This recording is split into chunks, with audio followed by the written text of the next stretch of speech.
সকলকে আমি আবারও স্বাগত জানাচ্ছি আজকের আমার এই ইউটিউব ভিডিও টিউটোরিয়ালে। আমি প্রথমে তোমাদেরকে অসংখ্য ধন্যবাদ জানাচ্ছি যে তোমরা আমার পূর্ববর্তী যে ভিডিওগুলো ছিল সেখানে তোমরা অনেক আগ্রহ জানিয়েছো এবং আমার প্রতি কৃতজ্ঞতা প্রকাশ করেছো।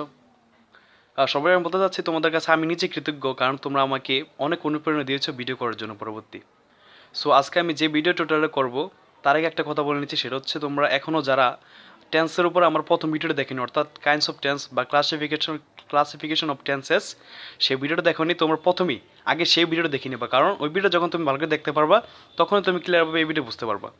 তো আজকে ইনশাল্লাহ আমি যে বিষয়ে তোমাদের সামনে আলোচনা করতে যাচ্ছি সেটা অতি একটা গুরুত্বপূর্ণ বিষয় আমি আশা করবো, কারণ অনেকেই টেন্সটা ভালো করে বুঝে, অনেকে বুঝে না। যারা বুঝে না তারা প্রায় সময় সবচেয়ে বড় যে প্রবলেমটা সেটা হচ্ছে তারা মনে করে যে বাংলাতে যে টেন্সটা সেটা বড়ই কঠিন।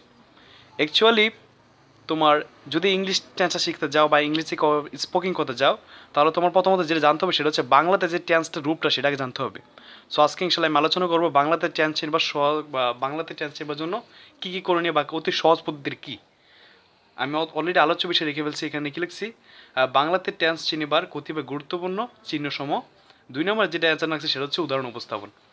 আমি প্রথমে একটা এক্সাম্পল দিলে আপনারা একটু ক্লিয়ারভাবে বুঝতে পারবেন, সেটা যেমন একটা উদাহরণ দিচ্ছি। মনে করেন আমি রাখলাম যে করিম ভাত খাইতেছে। সহজ একটা উদাহরণ দিয়ে আগে, কঠিনটা তখন পড়ে যায় কেমন। করিম ভাত খাইতেছে। এখন এই বাক্যটা যদি আমি ইংরেজি করতে চাই তাহলে আমার প্রথমত যেটা ভাবতে হবে সেটা হচ্ছে যে বাংলাতে যেটা বাক্যটা রেখেছি আমি এটা বাংলা কোন টেন্স রয়েছে সেটাকে ভাবতে হবে।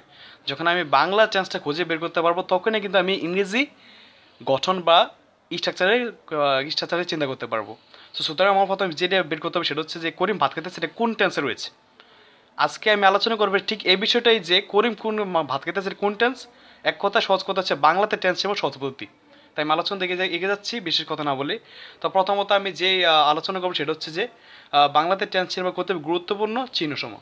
তো অলরেডি আমি এ বিষয়ে একটা ছক লিখে ফেলছি তোমাদের সামনে, দেখো। বাংলাতে যে টেন্স চিহ্নের জন্য আমি আশা করি এই ছকটা খুবই গুরুত্বপূর্ণ। তোমরা সকলে প্রথম অবস্থায় এই ছকটা মুখস্থ করে নিবা। এই ছকের মধ্যে দেওয়া আছে যে প্রথম আছে টেন্সের নাম, তারপর কতিপয় চিহ্নসমূহ, অর্থাৎ প্রেজেন্ট টেন্স। প্রেজেন্ট টেন্সে কী থাকে বাংলাতে, পাস্ট টেন্সে কী থাকে, এরকমভাবে। আর একটা কথা বলে নিচ্ছি, এই যে কতিপয় যে চিহ্নগুলো আছে এই চিহ্নগুলো সব সময় বাংলা যে ক্রিয়াপদ রয়েছে সেই ক্রিয়াপদের শেষে থাকবে। আমি আবার রিপ্লাই করছি, এখানে টেন্সের নামগুলো রয়েছে, পাশাপাশি এখানে যে চিহ্নগুলো রয়েছে এগুলো সবসময় কি কোনো একটা বাংলার বাক্যের ক্রিয়াপদের শেষে কি এই চিহ্নগুলো কি থাকে। যেমন ছসি সেশন। তা আমি প্রথমত অবস্থায় একটু 1 মিনিট মানে এক কথা বলে নিচ্ছি, মানে টেন্সের চিহ্ন সময় কেমন। প্রেজেন্ট টেন্সের চিহ্নগুলো হচ্ছে ছসি সেশন, পাস্ট টেন্সেরগুলো হচ্ছে ললে লাম লেম, ফিউচার টেন্সের হচ্ছে ববে বেন, কন্টিনিউয়াসের হচ্ছে তে, পারফেক্ট হচ্ছে আ, তারপর পারফেক্ট কন্টিনিউয়াসের যে সস চিহ্ন সেটা হচ্ছে ব্যাপক সময় বোঝে। তো এখানে আমি 2 নম্বর লিখছি উদাহরণ উপস্থাপন, অর্থাৎ কিছু উদাহরণ আমি এখানে উপস্থাপন করছি। দেখো প্রথমে আমি লিখছি যে করিম মাঠে যাইতেছে। করিম মাঠে যাইতেছে।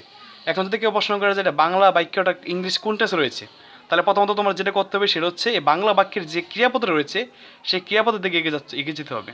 তো ক্রিয়াপত্র কি, যে পদ দ্বারা কোনো কাজ করে বোঝায় সেটাই কি ক্রিয়াপদ। তো এই বাক্যে ক্রিয়াপদ কোনটা, এই বাক্যে ক্রিয়াপদ হচ্ছে কি যাইতেছে। তো যাইতেছে শেষে কি আছে, তেসে আছে, কি আছে তেসে। তো তেসের কথা আমার ভাঙ্গিয়ে প্রথমে কি আছে তে আছে। তো তে কোন টেন্সে থাকে বা কোন টেন্সের চিহ্ন, তে হচ্ছে তোমার বরাবর কি কন্টিনিউয়াস টেন্সের কি চিহ্ন। তে কোন টেন্সের চিহ্ন, কন্টিনিউয়াস টেন্সের চিহ্ন। তারপরে প্রথমে কন্টিনিউয়াস লিখলাম মনে করো সহজ কথায় সহজ ইঙ্গিতে। তারপর কি আছে ছে আছে। তো ছে কোন টেন্সের এটা একটা চিহ্ন, সে হচ্ছে প্রেজেন্ট টেন্সের একটা কি চিহ্ন, সে কি প্রেজেন্ট টেন্সের চিহ্ন। তাহলে এটা কি প্রেজেন্ট। তাহলে টেন্সটা কোন টেন্স আসছে, টেন্সটা আসছে তোমার কন্টিনিউয়াস প্রেজেন্ট। টেন্সটা কোন টেন্স আসছে, এটা কি আছে কন্টিনিউয়াস প্রেজেন্ট। কি কন্টিনিউয়াস প্রেজেন্ট, কিন্তু আমরা জানি যে কন্টিনিউয়াস প্রেজেন্ট বলে কোন কথা নেই, কথাটা হচ্ছে কি প্রেজেন্ট কন্টিনিউয়াস। তাহলে স্পষ্ট আমরা বলতে পারি কে বাক্যের স্পষ্ট কি এটা প্রেজেন্ট কন্টিনিউয়াস টেন্স। তার বাক্যে যেটা লিখছি সেটা হচ্ছে যে সে 2 ঘন্টা যাবৎ কাজটি করিতেছিল। এখন লক্ষ্য করে দেখো এখানে 2 ঘন্টা একটা ব্যাপক সময় বোঝাচ্ছে।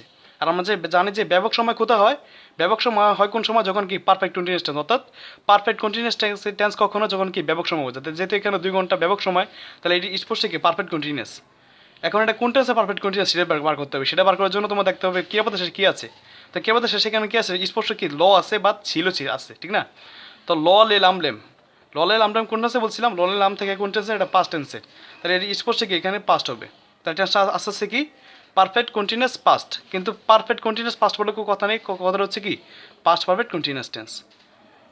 তাই আমি আশা করি তোমরা অবশ্যই ভিডিও বুঝতে পারছো এবং টেন্সের যে সহজ নিয়ম সেটা অবশ্যই বুঝতে পারছো। তোমরা এই ইয়ারটা মুখস্থ সবটা মুখস্থ নিবা। আর এর পাশাপাশি যদি তোমরা কিছু না বোঝো এই ভিডিও সম্বন্ধে বা কিছু না বোঝো অবশ্যই আমার সাথে কন্ট্যাক্ট করবো। আমার কন্ট্যাক্ট অলরেডি দিয়ে ফেলছি।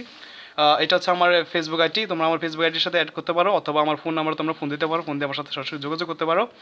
আর যদি ভিডিওটি ভালো লাগে অবশ্যই আমার চ্যানেলটা ভিডিওটার মধ্যে লাইক দিতে চেষ্টা করবা। আর যদি ভিডিওটা ভালো না লাগে তো অবশ্যই ডিসলাইক দিবা।